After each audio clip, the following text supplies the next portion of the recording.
podcast is part of the Sports Social Podcast Network.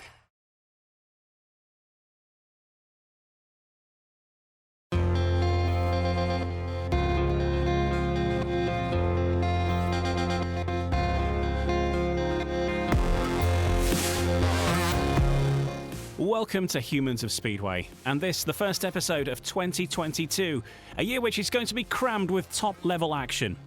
In the next few episodes of this series, we're going to focus on hearing from some of British Speedway's rising stars, the next generation of riders who hope to take themselves and their country to the top levels of World Speedway. Jordan Palin is my next guest, and despite being only 17 years old and originally not even knowing what Speedway was, has a natural talent on a Speedway bike, which has seen him already become a British Junior Champion and a Premiership Champion with Peterborough. But for Jordan, this is just the start, and his sights are firmly fixed right at the very top of World Speedway.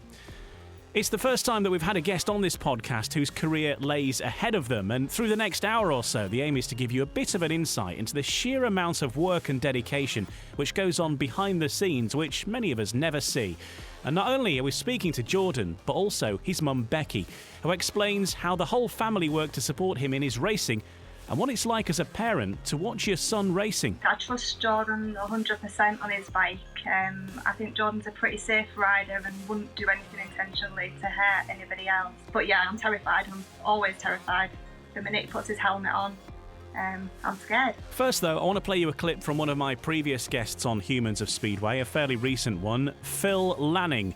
And to give you some context of the potential that Jordan has. Now, Phil has worked as a publicist to stars such as Ty Woofenden, Jason Crump, Gary Havelock and Emil Sayfutinov, to name just a few. And so he knows the type of character needed to get to the top of World Speedway. For me, Jordan Palin is one of the hottest prospects in British Speedway, if not in British motorsport. Athleticism, he's got the right attitude. And Jordan Palin, as far as I'm concerned, out of this entire young breed of or new generation of riders coming through, is the one who can go all the way as well. There's no doubt about that in my mind. There takes an awful lot of luck is involved in that. He's got to steer clear of injuries and whatever. But if all goes to plan, Jordan Palin is going to go right to the top. He's got that raw energy, that raw talent, and he's got something about him. He's got a bit of an X factor. He's got an aura about him that makes him different from the rest. And he's got it, and Jordan is going to be something very, very special in my mind. World champion written all over him. It's not a bad intro as they go, is it? So please welcome to Humans of Speedway, the rising star of Peterborough and Scunthorpe, Jordan Palin. Thank you for having me on, and I'm looking forward for a chat. Me too, and let's start sort of up to date really, because looking back at last season, you're 17 years old and only just turned 17, and you had the ultimate work experience really, didn't you, with Peterborough Panthers, being in that team of people who have been there, seen it and done it at the very highest level. You're the rising star, but I mean, some of the knowledge you must have got must have been fantastic, and then ultimately to win a league title as well in the Premiership must have been an absolutely fantastic feeling. Yeah, it was a bit unreal, really. I saw a few interviews of people going on about our team, and everyone joking, calling them the Dad's Army, as you've probably seen. But it was the underdogs, and we came in and won the league and shocked a few people, which we all knew we wanted to win the league at the beginning of the season. That was all our goal. And like you said on the experience, like if I was struggling in the pit, if I had a question, they had the answer. I couldn't have asked for anything much better, really. So yeah, I'm really fortunate. I owe them a lot for teaching me a lot of stuff. What sort of stuff did you learn? Because obviously in that team you had Scott Nichols, Hans Andersen, Bjarne Pedersen, Chris Harris, Ulrich Ostergaard, obviously a who's who of riders who have been and won Grand Prix rounds as well. What sort of things have you learnt from that? Just like mainly stuff with setup and stuff, just some things I wouldn't even consider in my mind. What they might just say, like a silly comment, they might just slip what might turn your night around and score a few more points, which could help you, which you wouldn't even consider of, really. But even the likes of just watching how Bjarne works, he's super professional, a great sportsman, and I just learned so much of him just watching how he conducted himself. It's just such a great team to be a part of, like everyone really treat like a team, because there's no worse than being in a team where everyone's kind of keeping to themselves. There's not a lot of team spirit, but I have no complaints about being at Peterborough. Like, obviously, Rob Lyon did his job, and he was a very good team manager, and every decision he did paid off in his favour. So, yeah, it was good, and it was great to be a part of. And you all really embraced this Dad's Army thing, which started off as a joke, but even at the end of the season, your end of season do, you all arrived in army gear. Whose idea was that to get dressed up? I think it was Rob Lyon's idea to go in the Dad's Army thing, but I'm still a bit lost on all the old Dad's Army TV show, because I think it was before my time. I've never seen it, so I just kind of roll with it and pretend like I know what they're on about. I'm sure if you look on UK Gold, it won't be long before it comes on. Looking ahead to next year, then, Dad's Army Mark II, you're all back for a second series. Apart from Bjarne Pedersen, who's retired, Benjamin Basso comes into the side, who probably lowers the age quite a bit, the average age of the Peterborough team. But you start from a different point of not being underdogs in 2022. Everybody's going to be coming after you, aren't they, at Peterborough, because you are the reigning champions. Well, yeah, definitely. Obviously, when you're defending your title, there's only one way to do it, and that's to win it back-to-back again. And we've got the same team, like you mentioned, which is all good, because we've all bonded like this season. So, yeah, I do have to do that. So, them early meetings where everyone's bonding and maybe making a few mistakes, we've already got them locked in, and everyone's good mates and all that. So yeah, I'm really looking forward to go back. It was a good laugh, and they treated me really well. Everything I ever asked for, they did. So there's no complaints going there, and I'm really happy to be part of their team again.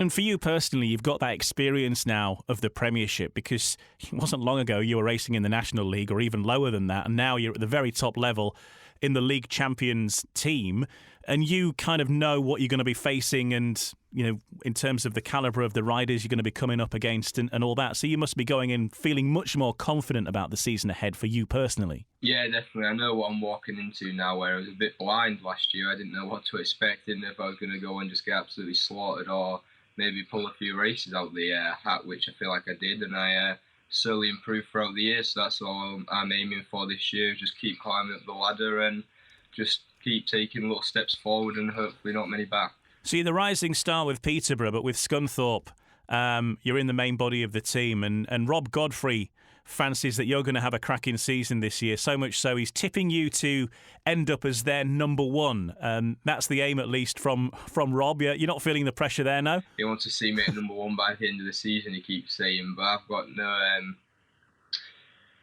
no wishes like that, really. I mean, I would love to be at number one, but for me, it's just keep scoring points consistently away and home, and if I end up at number one, so be it. But I just need to keep getting my points in for the team and hopefully get a title for Scunthorpe.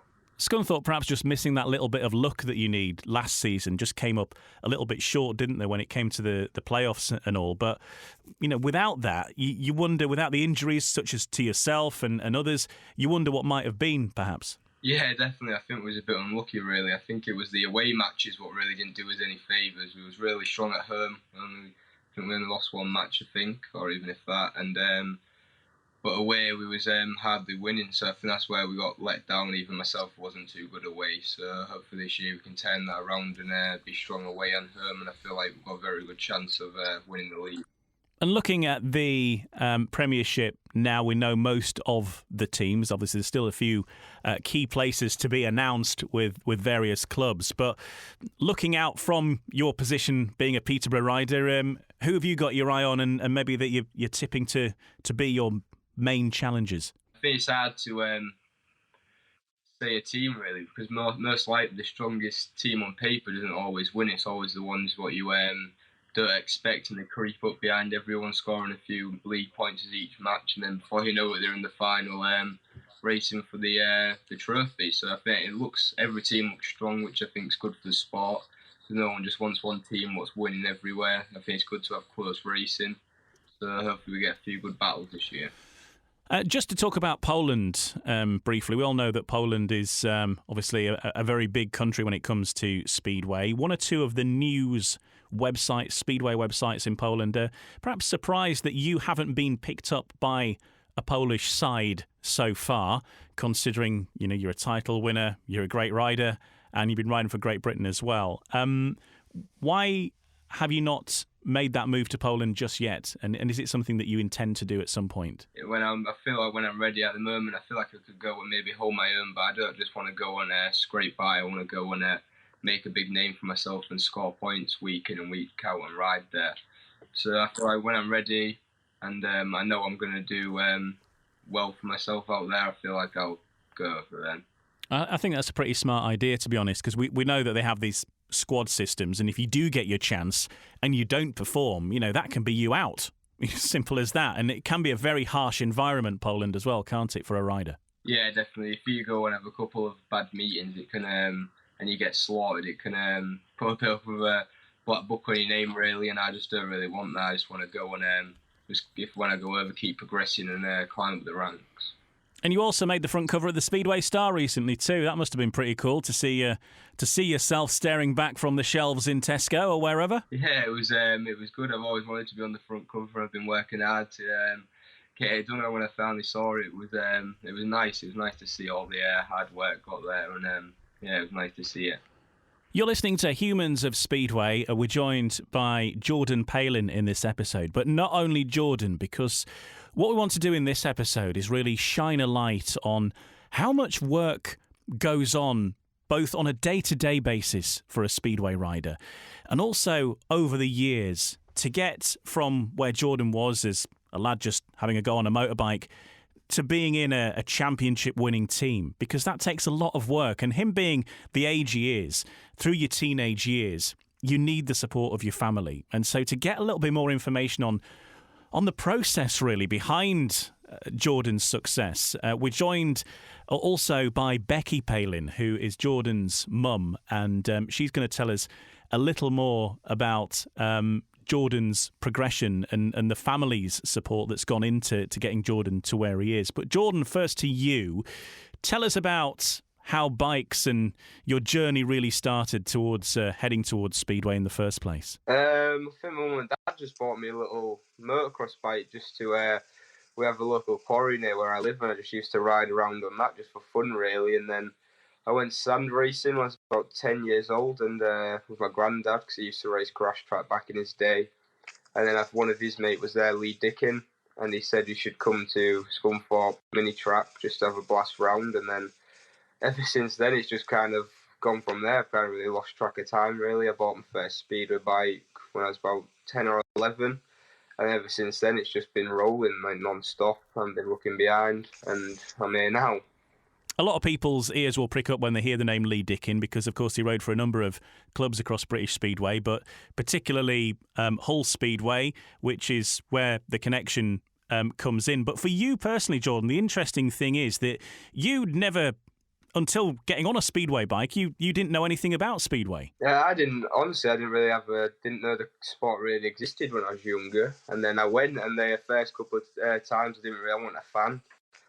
First I went, I would say I'd hated it, and then I went back a couple more times, and then once I got the hang of it, sliding the bike and stuff, I kind of got the bug for it, and now I love it. I couldn't imagine life without Speedway, really. So yeah, like Lee Dickin, Wayne Carter, they were the sort of ones that just got me going, teaching me the basics of like bike maintenance, how to handle a bike, and then ever since then I was just learning. Some great names there that you mentioned to sort of start you off on your journey. Becky, to you, Jordan's mum, were you a Speedway fan? Do you know what you're getting yourself into when Speedway was mentioned? Oh yeah, we used to go in 2000 to Hull Speedway, and I had Jordan's sister and we stopped going. We had a big break from it and didn't really think anything about it. And then we saw Lee Dickin at the sand racing, and it's been non-stop ever since. And so you're a Speedway fan, you understand what the sport's about, you know that it's bikes with no brakes.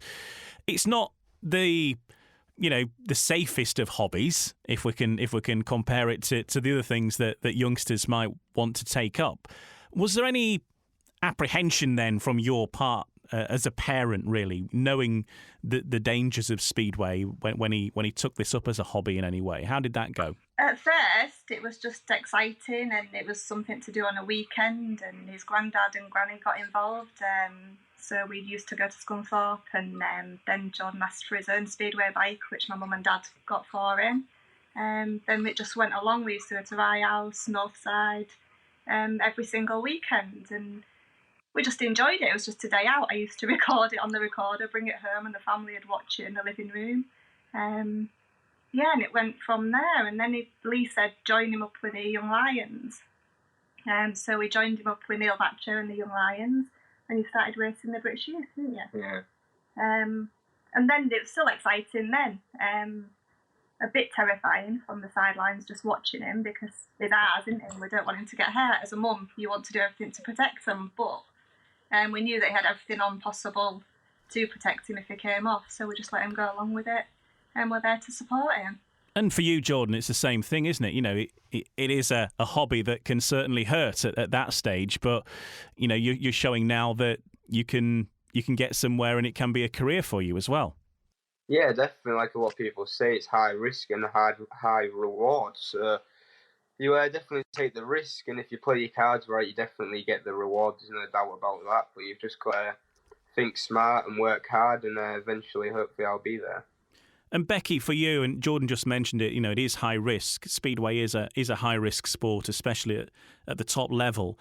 For you as a parent watching Jordan race, what's that like? Because I imagine in some ways it's more terrifying than Jordan actually riding the bike, because at least Jordan is in control of his bike and he knows what's happening in the race. Whereas for you as a spectator on the sidelines watching, and every time another bike goes near him or he gets close to the fence, it must be heart in your mouth time and, you know, frankly, terrifying. It certainly is, and I've always said I trust Jordan 100% on his bike. I think Jordan's a pretty safe rider and wouldn't do anything intentionally to hurt anybody else. We've been pretty lucky. I don't think he's had many races with anybody that's done anything that I've had a niggle with. But yeah, I'm terrified. I'm always terrified. The minute he puts his helmet on, I'm scared. But we do it, we support him. He loves doing it. So we just go along with it, and then we're there every step of the way for him. A lot of people don't realise how many family members and close friends are involved in one Speedway rider. You have got your own little team there, haven't you, around Jordan? And how do you watch the meetings now? Do you watch from afar? Are you there at all the meetings, watching on from the sidelines? I go still to every single meeting with him. Some people laugh, "Oh, Jordan, you've got your mum with you," but I've been there from day dot.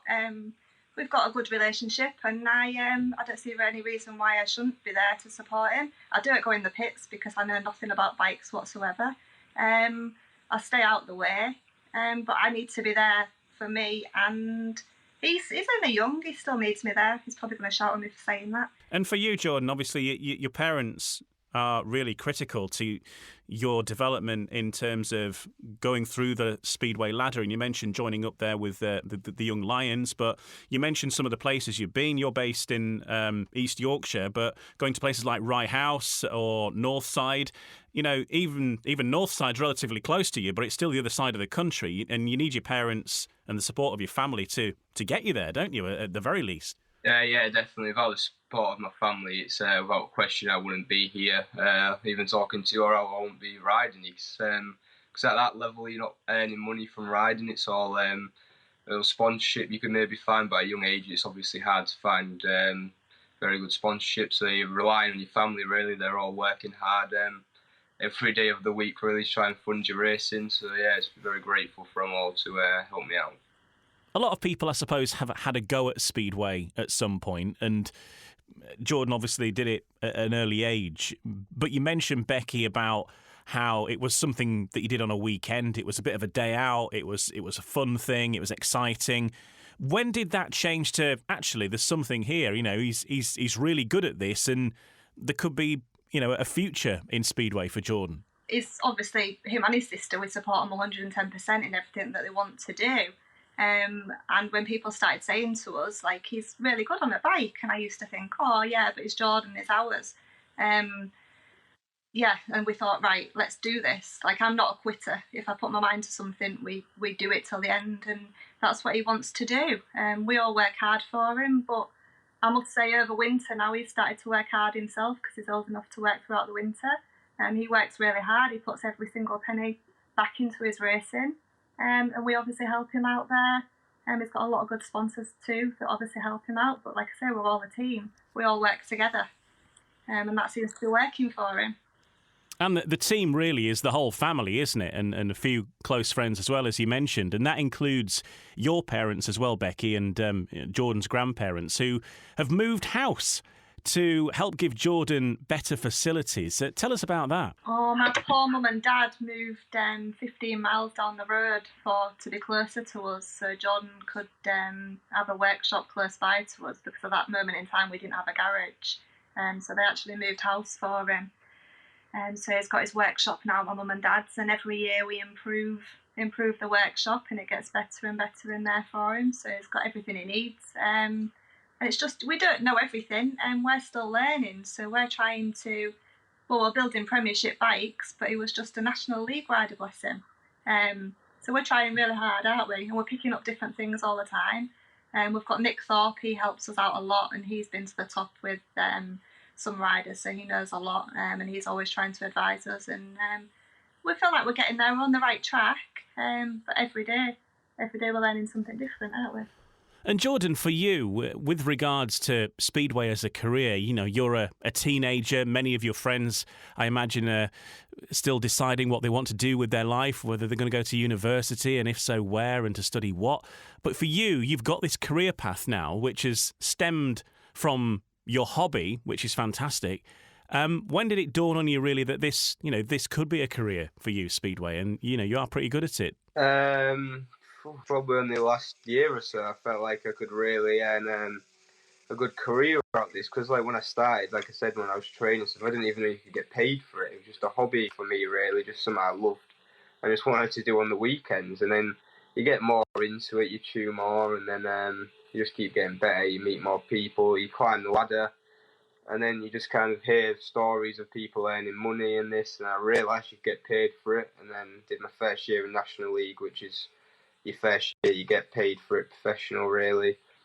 And then ever since then, I've just seen riders like Nicky Pedersen, stuff like that, building their own houses and stuff, just of how they've conducted themselves, really, and made it really like a sports athlete is what the way I want to go. So yeah, it's just looking up to them, really, and planning your future out.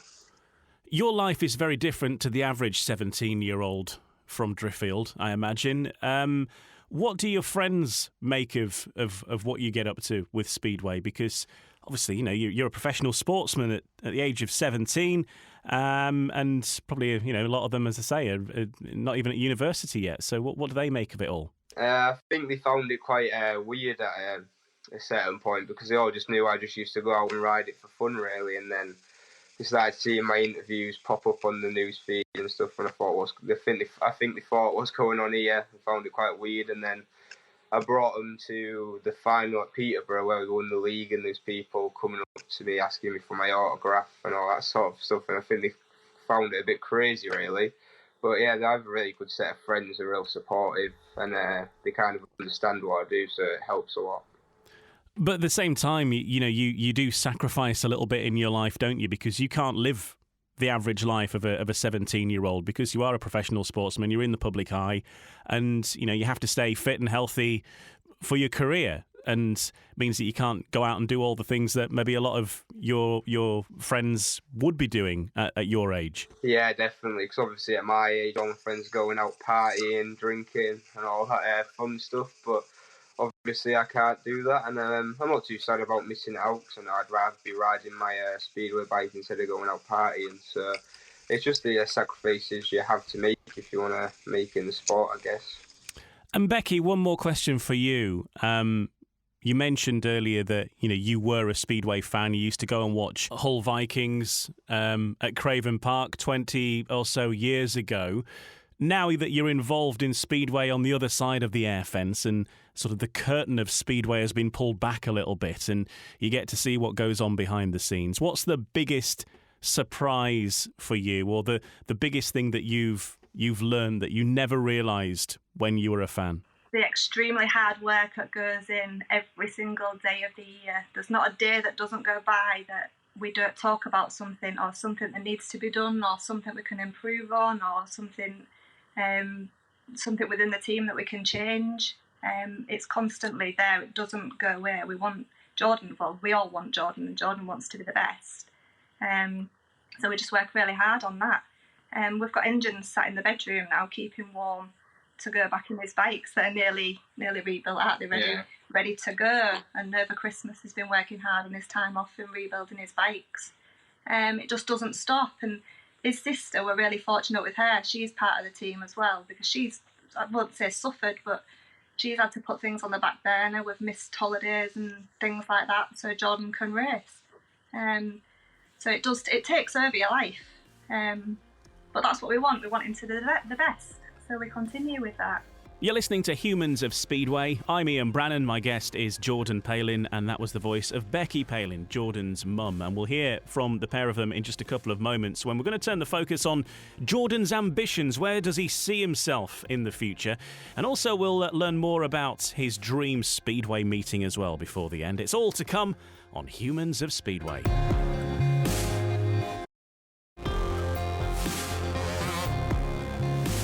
You're listening to Humans of Speedway. I'm Ian Brannan, and in this episode, speaking with a rising star, and he is Jordan Palin. And usually when we're doing these episodes in the past, I'm speaking to people who have, at the very least, had the best years of their career, shall we say, in Speedway, and more often than not, it's people who've retired or moved away from the sport in some way as well. But with Jordan, it's all in front of him. He's 17 years old. He's only just a year or two older than the minimum requirement to be able to ride a Speedway bike in one of the British leagues. But he's already a league title winner with Peterborough, and he's getting ready for a big season again with Peterborough in 2022, and with Scunthorpe as well. And you know, there's a long way to go, and it's very exciting to think the things he could achieve.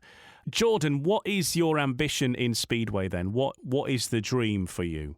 I'd say I'm just working really hard. I've got some very good sponsors on board with me, which I want to obviously have long-term sponsorships. That's the main goal really, because obviously need financial backing to get to them top meetings. But I'd say mainly, obviously, I want to be world champion. I've been dreaming that since I was 12, 13, and still dreaming that to this day. So I hope I can make that happen. Obviously, I'm very far away from that, and I'm just taking it little steps, but often, hopefully, and just got to keep grounded. I think that's my main focus. It's very easy to have won like a title, very easy to let that run off of your head with it, really. So I'm just kind of keep grounded, keep working hard, keep fit, and just keep like a small team around me, which I trust, and hopefully we can just keep moving up them little ladders. I think a lot of fans will like the sound of the way you're talking there. You know, that's proper ambition, that. I want to be world champion. Have you thought about what happens should you achieve it? And the reason I say that is, if people haven't listened to the Gary Havelock episode that we did yet, which I suggest you should, because it is actually the most listened to one that we've ever done so far. But Javi there talks about having the same dream, about wanting to be world champion. But for him, when he became world champion, he didn't know what he was going to do. He hadn't thought what would happen next should he win it. And so he won the world championship. It was like, it was a man without a plan. Have you thought what would happen beyond that, beyond potentially being a world champion even now? Like you said, I think I've seen a lot of interviews, not even just speeder riders, but different athletes. When they win the world champion, they're kind of like, what next? Because they've devoted their life to obviously that championship, and then now they've got it, they're kind of struggled with what to do now. But I think my main focus is I haven't thought what I want to do after, but when I can get that world championship, hopefully, I think I've seen like Ty mentioning that when he got his, he wanted to have the most world championships to his name. So I think I'd probably hopefully go down that similar route. So if I do get it and then be the best speeder rider ever in the world, that'll be the main focus. Wow, top stuff. And watch out, Ivan Major, because Jordan Palin's coming for those records eventually. It's the plan. Who do you model yourself on then? Who's your Speedway inspiration that, you know, you watch them race and, you know, you think that's how to do it, and then I want to be that person, and maybe you're taking things from how that person races and putting them into your own style and so on? I think definitely at the moment it's Bartosz Zmarzlik, just the way he ride the bike is totally different to everyone else. The amount, just like the straights, how much longer he makes the straights to everyone else, and just how he gets so much speed out of the bike is unreal. And I think he's definitely changing the way the Speedway bike's getting ridden at the moment. Everyone's kind of looking at him as the mark point and going off that. So I definitely look up to him as a riding style and just how he gets every bit of power out of his bike. And the thing is that at the end of the last season, it was Great Britain versus Poland at that meeting in Glasgow, and there you are, you're racing alongside your idol, and no better way to keep an eye on how he's riding than being with him on the track. Yeah, it was pretty crazy, really, because a year ago I'd probably be, if I saw him at that match, I'd probably be lining up for his autograph, and now I'm side by side to him at the starting gate. So it was pretty surreal, really. But once you put your helmet on and stuff, you kind of forget who everyone is. You're just there to do your job. But as much as you can say that, it's still in the back of your mind that you're racing against Smarslick, the world champion. So it was pretty crazy. It probably blew me back a bit, but I enjoyed it and it was great. Tremendous stuff, and fantastic experience for you to see him not only out on the track, but how he operates off the track as well, in the pits and so on. Yeah, definitely. I picked up a lot of stuff, watching him, how he worked in the pits and stuff, and just watching how he worked with his team and all that stuff. And Jordan's mum, Becky, is still with us. And for you, Becky, and for the whole family, it must have been a hugely proud moment to see Jordan lining up for Team Great Britain in that test match against Poland in Glasgow at the end of last season. On a fantastic occasion for you to see him alongside some of these, icons of the sport like Bartosz Smarslick and so on. That actually blew our minds, the whole team, really. We knew what Jordan was going into, and it was the biggest thing in all his years of racing. But it was also exciting, and it was an honour to be part of that. I walked into the pits actually to say good luck to him at the start of that meeting, and he was sat there, and I just thought, oh, he looks like a baby amongst them all. But he did us proud. He always does us proud. He went out and he did his best. And yeah, we didn't expect anything from that meeting for Jordan, but for Great Britain to win that meeting was amazing too. So it was really an honour to be part of that. But he wants to be part of that more. He wants to keep going. He wants to be one of the best for them. And of course, Great Britain winning the Speedway of Nations is a fantastic start to getting some silverware back in the British cabinet after so long. But Speedway World Cup is back on the agenda, and that's going to mean more riders are going to be involved in that event as opposed to the pairs, and maybe that will provide more opportunities for you, Jordan, and surely that's something that you're going to be having your eye on, isn't it? Yeah, I think that's every rider's goal, really. If you want to make it, really, it's the pinnacle of the sport, really. Riding for your country is a great honour, and it's always nice holding the flag up when we hopefully win again. People are sitting up and taking notice of the Great Britain Speedway team, and not just for what's happening on the track, because there's much more that goes on that people don't see. Like practice sessions which happen all times of year, really, for riders. There's various development and coaching that goes on, as I say, but not just on the track but off the track too, to make you the best that you can be, and really give guys like yourself, the younger guys, a real education in what it takes to be the best in Speedway, and to help you then follow in their footsteps. I think they give you everything you need, really. There's a lot of stuff behind the scenes with Rob and Vicky to do, and every rider who's in Team G is very grateful for that. There's a lot of stuff the fans might not see, like you said, but I think mainly it's like if you need something what you might not know, you can pick up your phone and ring anyone in the squad, whether that be your diet, your fitness, bike stuff, just setup-wise, any knowledge on everything, they'll have the answer to it. So it's mainly they're giving you all the pieces of the puzzle, and you've just got to put it together yourself, really.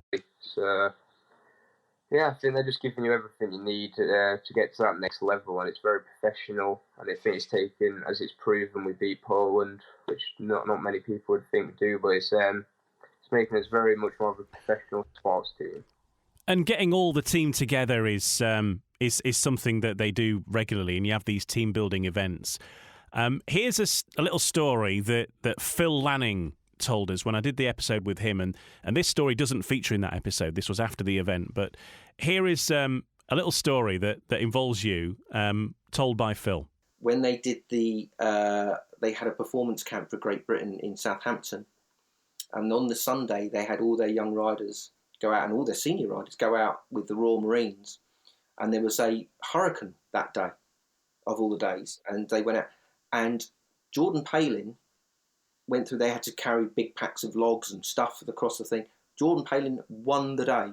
He beat the Marines. He beat his own guys, and the Royal Marines said to him at the end of the day, he said, "By the way, if you don't make it as a speed rider, can you come and join the Marines? Because you're absolutely brilliant." And I think when you see that amount of athleticism and attitude and determination from somebody, you know he's going to go all the way. So if it all goes wrong, you could be in the Royal Marines. Is that right? Yeah, we did a training afternoon with the Royal Marines, how you said, and it was an experience, I'll say that. We all kind of rocked up, not taking it serious because they were shouting at us, everyone was laughing, and then soon we did about 100 press-ups later, and everyone was saying yes sir, and it was a good experience. It was a good laugh once it was over. It was a bit brutal while we was doing it, but it was good team bonding exercise because you had to work together or you wouldn't have gone through it. So yeah, it was good, and I would do it again. And always good to have the Royal Marines on your side as well. You never know when you'll need their help. Some of the help that you've got in your pit corner, though, is Nick Thorpe. Now, Nick Thorpe is the younger brother of Paul Thorpe, who many will remember from his riding days. I do, at Bradford, the Macclesfield Flyer. But he was also, of course, at Hull as well, and many other teams. But Nick is a hugely experienced Speedway mechanic, and he's worked right at the top level. We're talking Speedway Grand Prix, helping riders like Scott Nichols, worked with Carl Stonehewer and many others. But now he's working with you, sorting your bikes out, which, as we touched on earlier, you are young and you as a family are still learning a lot about Speedway. But to have someone with his experience in your corner has got to be a huge boost. Yeah, exactly. You need someone like that with your bike building and just keeping on top of your bike, because obviously you haven't done it before, you don't know what you're doing, and going into that whole world of bike maintenance is very scary if you've never done it before, like myself. So it's just each year I'm learning and trying to improve my bikes each year, and obviously last year I went to Nick's for a week to build all my bikes and just learn and try and do it myself. And I learned a lot, so I can. 2 years ago, I wouldn't have a clue if you said build a bike, but now I can build one all myself. So it's worked, and I enjoy bike building now, and it's something you obviously have to do a lot in the season, a lot of bike cleaning, so you just kind of have to get on with it, grit your teeth, and get the jet wash out. Yeah, and it's not a quick job, that, is it? How long does it take you to strip your bike down, clean it, and put it back together again? Yeah, probably on average, it probably takes me about 5 to 6 hours to do a full bike, which is what the fans don't really see sometimes. Like, if you don't know the backs of it, really, you think you put your bike in the van, you go home, stop at McDonald's or something, and pull your bike out the van the next meeting, and off you go. But it's a lot of dedicated hours in the workshop getting stuff right, and yeah, you have to, or everything just starts falling apart, and that's when you really see other riders push to a different level about 3/4 of the season. If you keep your equipment on top form, that's when you can really catch other riders out and improve for yourself. And it must make you feel good and confident as you come into the pits, though. You know, your bikes are all set up nicely, they're gleaming, and, you know, you look the part. And it sends out a message, I suppose, that you mean business to the other riders in the pits as well, doesn't it? Yeah, definitely. And now with every other rider, you have to keep on top of it because everyone's got new stuff and everything's kept to tip-top condition. So it's like kind of jumping in your car when it's you've just got it valeted or something. There's no better than getting in a clean car, and there's no better than getting on a brand new clean bike. And there is someone else who has been helping you through the years to the point so far, who unfortunately recently passed away, and a number of people within Speedway will know of the name of Martin Woodhead, who was known as being an epic bike builder and a bike restorer as well, bringing some of the old bikes, uprights back to life. But he's worked very closely with you over the years, even as recently as the past recent months until his death, and helping you not just with your bike, but also with riding Speedway as well, in your style and how you ride a bike. Yeah, definitely. Martin was a great man, as many of us know, and it's definitely sad times for all his family and us and his friends.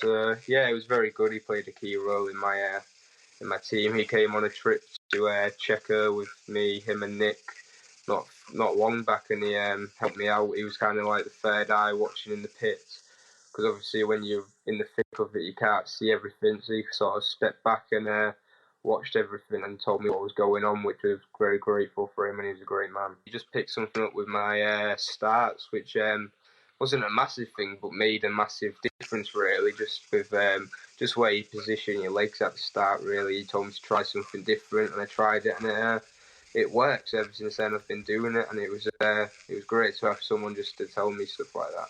And some great experience from over the years there as well, in Martin, and all the people you've got around you. But one thing that didn't exist back then, in fact, until 2007, 2008, was social media. Now, you've grown up in the Facebook world, I suppose, where many people haven't, but it has given fans a new way of keeping in contact with riders, and usually it's positive, but of course you're always going to get a few idiots that speak without thinking, shall we put it with the best will in the world. How do you react to that? You have an awful meeting, maybe it's completely out of your hands, and then you've got people having a go at you online. How do you cope with that, and is that something you've had to cope with? You always get the negative comments, like you said. You always focus on it. You could have 100 positive ones and one negative one, but you'll just focus on the negative one and think, like, what did I do to get that comment? But if most people understand, like, in every sport, there's always going to be negative comments. That's just how it is in anything. You can't please everyone, so I feel like I just kind of, when I started getting a few and that, but I'm pretty lucky, really. I get mostly positive ones, but I feel like it just comes with the deal, really. It's part of it, and if anything, it spices it up a bit.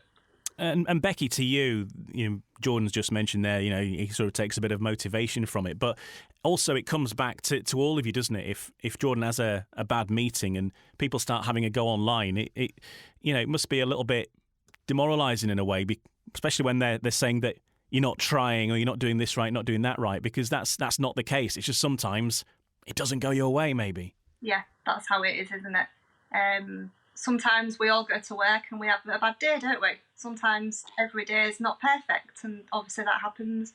Like with Jordan, sometimes he'll come off after a meeting and he won't be particularly happy because he's not scored what he wants to score, but that's not through lack of hard work or wanting to. It's just sometimes it's a bad day. Yeah, we all have them some days. Jordan, what are you doing in the winter then to keep fit and relax, I suppose, in this off part of the season? What sort of things do you like to get up to in your own time? Well, mainly in the winter, really. I've just been working at the minute, which isn't no fun, but more hobbies, really. I like to go on my motocross bike, do a bit of motocrossing, enduro, and just keep fit, really, and just chill out and enjoy the off season. And what is the job that you're doing then? What's your alternative career away from Speedway for Jordan Palin? I'm a ground worker. I'm just working on a building site at the minute, which isn't too fun at this time of the year with the weather, but it's got to be done. Keeps you fit though, I suppose, but bit of a gear change from your summer job though, isn't it? Yeah, definitely. I'm at work every day thinking, Jesus, I need to I hope I make it in Speedway. I don't really want to be doing this for the rest of my life, but it's got to be done. It's got to be done. I get up and go to work and invest all back in my Speedway, so hopefully I can make it there. And what's your schedule between now and starting then? Obviously, you mentioned you're working, but when are you going to be getting back on a Speedway bike again, and what's the training between now and then? Probably about the end of February I'll start getting on a bike, getting back used to it again, because it's always a bit rusty the first time you get back on anything. I always think I've forgotten how to ride, so it's always nice just to have back in your mind that you know how to ride again. So probably the end of February I'll get on a bike, and at the minute I'm just get home from work for fitness, really, get home from work, and then I'll go on my run or do whatever training session I'm doing, and then just kind of live that day in and day out, really. That's Jordan Palin. At the time of recording this, he's 17 years old. I'm saying that from the point of view of somebody, in case you're listening to this in some sort of time capsule 50 years from now, looking back on his career. But we're very much looking ahead to it. And next, we're going to discover a little bit more about the importance of sponsors and the costs associated with Speedway. And also, we'll find a little bit about Jordan's dream Speedway meeting. Who'd make his all-time 1 to 7? What's his dream track? And much more. All answered next on Humans of Speedway.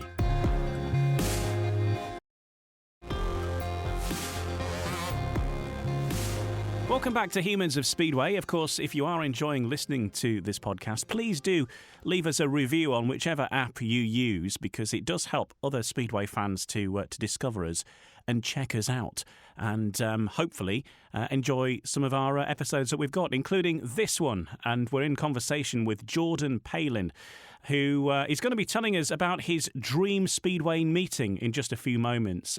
First of all, Jordan, I just want to touch on a very important part of being a Speedway rider, and increasingly so as you try and get up the ladder of Speedway, and that is sponsors. For the benefit of those that don't understand why you've got so many names on your race suit, what difference does that make to you, having regular and loyal sponsors as part of your team? Yeah, definitely. It's definitely like a safety cushion, really. So obviously, if you get injured, you're not earning anything, and you've obviously still got bills to pay for. Well, like if you're older, obviously I'm still young, so I've got a house to pay for, a family, but obviously the older riders have bills to pay for, so it could really come and help them. So yeah, it's just like trying to stay injury free and just all that good stuff. But then it's like a roller coaster what you're earning, really. Some weeks you're cashing it in, and then if you have a bit of a poor week, then you're trying to scrape and pay for your engine service or something. But it's all comes hand in hand, and there's nothing worse than going to a meeting thinking you've got to score this many points to pay for whatever it will be. So it's always good just to fully focus on your racing, and then obviously the points come after. And I'm very grateful to all my sponsors, and obviously to any rider. Sponsors are such a key part in the team, because without them you wouldn't be riding. It wouldn't be possible to race each meeting. So yeah, I'm very grateful for them. I'm just trying to build long-term sponsorships for the future and everything. So yeah, it's like your sponsors, they look after you if you look after them. So I'm very grateful, and I want to say thank you to all my sponsors. And what are the most expensive parts of being a Speedway rider for you? Well, at least for you, your costs, the things that really sort of eat into the old bank balance a little bit. Probably like your engine services, your clutch plates, just put fuel in the van. You obviously go do a lot of mileage. The amount you spend on like petrol and diesel and that is just stupid, but you have to get there, don't you? So probably the most expensive part is your engine services, really, because once you buy your bikes and everything and you get sort of a setup, you're kind of there or thereabouts, really, so you only have to pay for so much to keep them up to date. But yeah, it'll be engine services, your clutch plates, and probably fuel. All the bits that we don't get to see on the track, but ultimately it leads to success on the track, I suppose. Speedway is not for the faint-hearted if you want it to be a success, as no doubt you've learned through the course of this particular episode. Right now then, on Humans of Speedway, in the final section, a little bit of fun, we are going to design Jordan Palin's dream Speedway meeting in our Speedway Paradise feature. So it is 6 questions or so. And these are the 6 questions we ask all of our guests, and you can listen back to previous episodes to see what our respective guests have said to these. So it's your dream track, the stadium you'd put it in, your all-time 1 to 7, who'd referee the meeting, a rule you'd change, and who would be the opposition. Those are the questions. So then, Jordan Palin, over to you to answer that first question. Which track is your dream track? Which is your favourite out of all the ones you've either ridden or experienced? I think it would have to be Torren. I think that's definitely my favourite track at the minute through the tracks I've rode, so definitely Torren.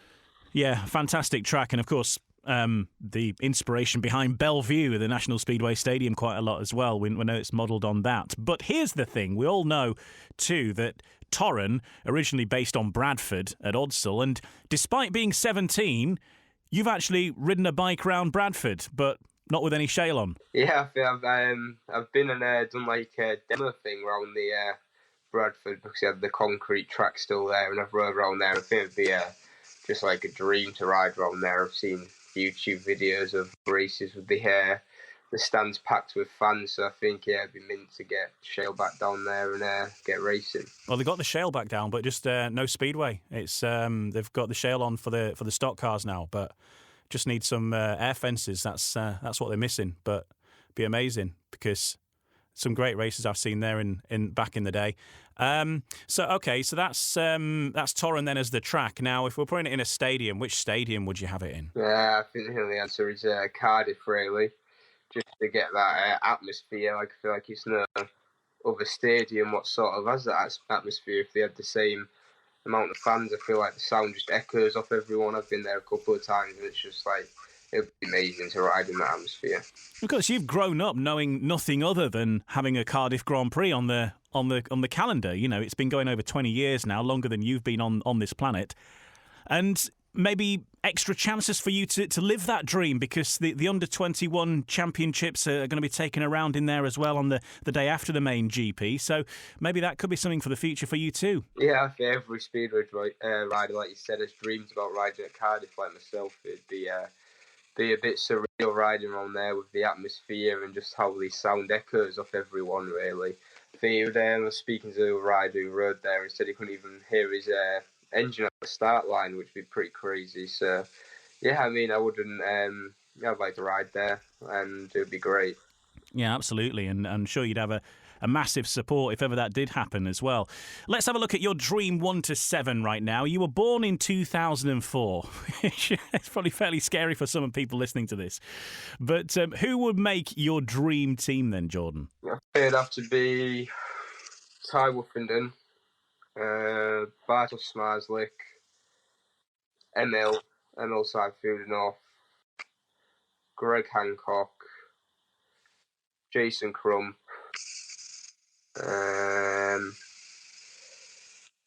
Eric Gunderson, he's one of my favourites, and Thomas Golub.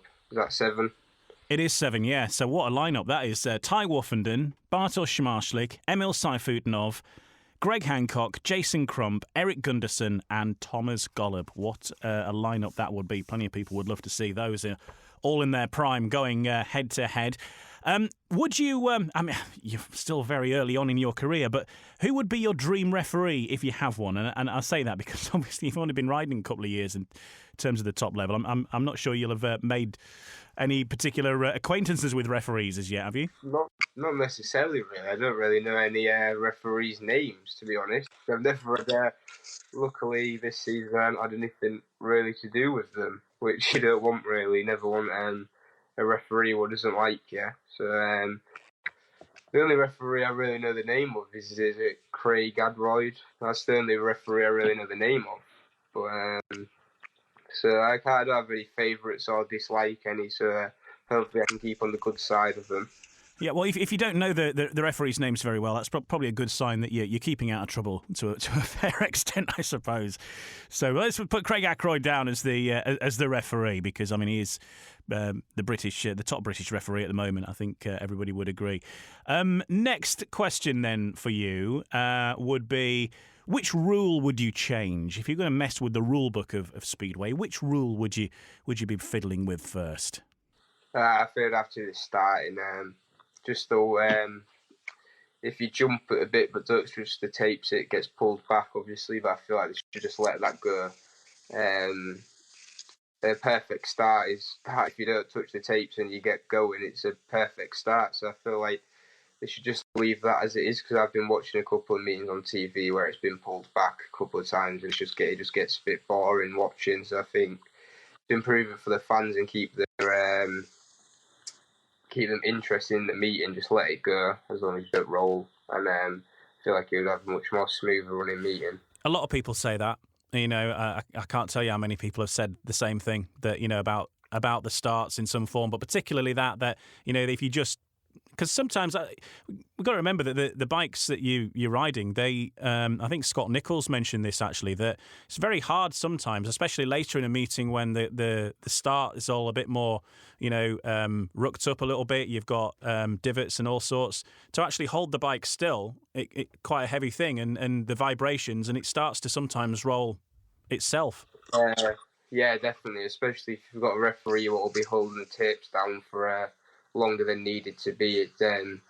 Late on in the meeting, if you've got your engine like revving as the very high revs, your clutch kind of just sort of slowly goes on its own. It's hard to keep it back. So yeah, that's probably my pet peeve, the tapes getting held down too long.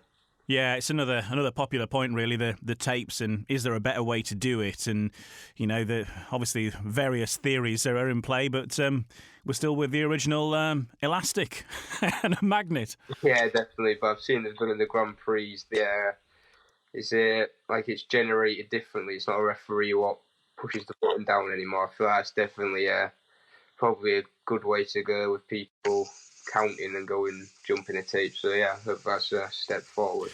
Yeah, because apparently that is a thing, isn't it? That often referees, even though they don't realise, they'll put the green light on, and subconsciously they leave the same gap every time. And so riders who are a bit sharp, like yourself, no doubt, would be trying to work out what that count is and seeing if you can get a bit of an advantage there. Yeah, definitely. It's the first thing you watch for. If you're in heat 3 or 4, for example, you'll the first 3 heats, you'll count how many seconds is holding the tapes down for, and if you see a pattern, you'll have that in the back of your mind, and hopefully just don't drop it too early and end up going through tapes. Because I think there's a thing that the fastest possible human reaction is something like 0.3 of a second. That's the fastest that you can react if like a light came on that your brain can operate. But you look on TV and you see the tapes leaving the bottom of the pole and the bike already moving. You've got to be superhuman to be able to react to that thing happening in that split second. There has to be an element of both luck and calculation about it to get that perfect start, surely. Yeah, you're either a hero or zero when it comes to jumping the starts. You're either made a flyer or you're getting called stupid in the pits by your team manager. And if you were going to put all this together and you were going to have a team to race against your team of all-stars, which team, and this is an actual team that's existed, which team would you love to race against? Probably Roxlav's team this year, the winners, just to race against like the likes of them riders. I feel like it'd be pretty tricky considering ties in both of them, but probably just rather Roxlav or the Dad's Army. Yeah, up the Dad's Army. So your meeting then is going to be on the Torrent track, which we're going to move the Torrent track into the Principality Stadium in Cardiff for the atmosphere. Your team consists of Ty Woofenden, Bartosz Szmarszlik, Emil Sayfutdinov, Greg Hancock, Jason Crump, Eric Gunderson and Thomas Golub, all at the top of their game. It's going to be an immense meeting. We're going to sort the starts out. There's going to be no heats pulled back. The referees are going to be pretty clever about letting the tapes up. So it's all going to be good on that front. And your opposition will be the Wrocław team of last year of 2021. Sounds like a terrific meeting. One final question, Jordan, for you. I noticed that when I'm speaking to various riders these days, that you've all got bits of memorabilia kicking around in either in your workshop or wherever you are. What's your prized possession as such from your Speedway career so far? I know it's a relatively short career by many standards, but what's your prized possession from Speedway that you've got? I'd say it's probably I have a few good trophies, but it's probably the one that I look at the most is probably my first Great Britain race suit. I have that hung up in my bedroom, so every time I go in, I look at that. I think I just have that hanging up just to remind me of my first time racing for GB, and it was like obviously a proud moment of mine. Racing for your country is always what you want to do, really, in my eyes. So, it's a very proud moment of mine, and I'm just proud to have the suit. And a proud moment for you as well to be wearing that suit, to be there on such an occasion where you're representing Team GB. It must be a fantastic experience for you. I think it's just representing your country, waving the flag about, just being proud to be from this country, which I'm very proud of, obviously, and want to represent it good. And we just need to win a few more things under the Great Britain. But what a time to be part of the GB setup, though. You know, a lot of work has gone on behind the scenes for a number of years now, and we're starting to see the results of that, aren't we? With winning the Speedway of Nations being the first one, and hopefully not the last, and you could be part of that. Yeah, definitely. I think I couldn't have asked for a better time to be involved if I wanted to. So I feel like it's good, like I said, with the SON medal and then beating Poland in the test match. I feel like it's just the start of it, and there's been a lot of hard work going on in the background for many years to get to that point. So hopefully we can just obviously repeat that each year and get a few more titles under the belt. Fingers crossed, and I no doubt many people having listened to this podcast will be watching you a little bit closer than maybe they already were as well, and seeing how you get on. But big thanks for joining us, and all the best for the season ahead, Jordan Palin. Yeah, thank you for having me on. I've appreciated it. My thanks once again to Jordan Palin for joining us. And if you are new to Humans of Speedway and this is your first time, well, a big welcome along. There's plenty more for you to listen back to. In fact, it'll take you a good couple of days to listen to them back to back. There's loads. Most recent ones including with Adam Ellis, the 2021 British Speedway champion, someone who we featured at the very start of this episode, Phil Lanning, the multi-award-winning journalist and sports publicist who's had an entire lifetime in sport and Speedway. Ian Stavros Slater telling us tales from the pits. David Howe, a rider and now also involved on the technical side of Speedway, working with Ryan Douglas. And Chris Louis, another of our recent ones, former British champion, world number 3, and promoter, of course, now at Ipswich Speedway, amongst many other things. But look at the back catalogue. Have a listen to one you like and let us know what you think. And we'll be back with another episode very soon, and it'll be another rising star. Keep an eye out for details of who very soon. And thanks for joining us on this episode of Humans of Speedway.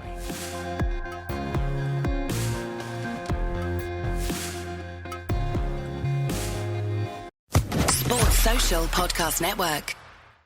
Looking for a fun way to win up to 25 times your money this basketball season? Test your skills on Prize Picks, the most exciting way to play daily fantasy sports. Just select 2 or more players, pick more or less on their projection for a wide variety of stats, and place your entry. It's as easy as that. If you have the skills, you can turn $10 into $250 with just a few taps. Easy gameplay, quick withdrawals, and injury insurance on your picks are what make Prize Picks the #1 daily fantasy sports app. Ready to test your skills? Join the Prize Picks community of more than 7 million players who have already signed up. Right now, Prize Picks will match your first deposit up to $100. Just visit prizepicks.com/get100 and use code GET100. That's code GET100 at prizepicks.com/get100. for a first deposit matchup to $100. Prize Picks, daily fantasy sports made easy.